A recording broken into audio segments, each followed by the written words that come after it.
এই নির্বাচনটা যদি আমাদের দেশীয় এবং আন্তর্জাতিকভাবে গ্রহণযোগ্যতা না পায় তাহলে সামনে আমাদের মহাবিপদ। অনেক বিদেশিরা, যারা আমরা বিদেশের সাথে ব্যবসা করি, তারা কিন্তু খুব উদ্গ্রীবভাবে তাকিয়ে আছে আমাদের নির্বাচনের দিকে, নির্বাচনটা কতখানি সুষ্ঠু হয়, গ্রহণযোগ্যতা হয়। এবং এটার ব্যাপারে কিন্তু আমি মনে করি সবচেয়ে দায়িত্ব হচ্ছে এখানে সাংবাদিকবৃন্দ এবং বিএনপি।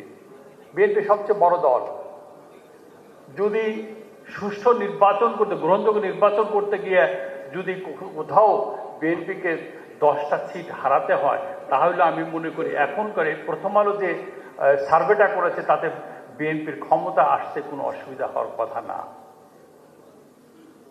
তাহলে আমার মনে হয় আমাদেরকে যদি উন্মুক্ত করে দেন যে ঠিক আছে আপনারা গঠনমূলক সমালোচনা করেন, পাশাপাশি আপনারা যদি নির্বাচিত হন, ক্ষমতার দায়িত্ব গ্রহণ করেন, তাহলে এভরি 6 মান্থস আপনারা যদি আমাদেরকে এইভাবে আবার আহ্বান করেন, তাহলে কিন্তু আমরা গঠনমূলক আপনাদের ভুলগুলো ধরিয়ে দিতে পারবো।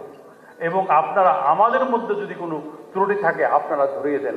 এবং আপনাদের মন্ত্রণালয় যদি সরকার আপনারা গঠন করেন, আপনারা একটা জবাবদিহিতার জায়গা রাখবেন।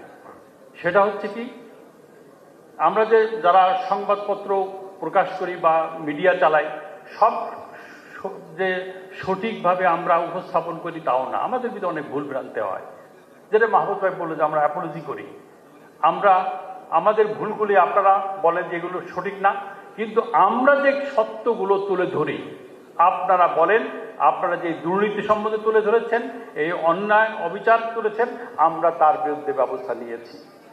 তাহলেই আপনাদের যে প্রতীক্ষা, যে আকাঙ্ক্ষা, দায়িত্ব গ্রহণ, নতুন বাংলাদেশ গড়ার, সেই গড়া সফল হবে এবং আমাদের সাপোর্ট অব্যাহত থাকবে।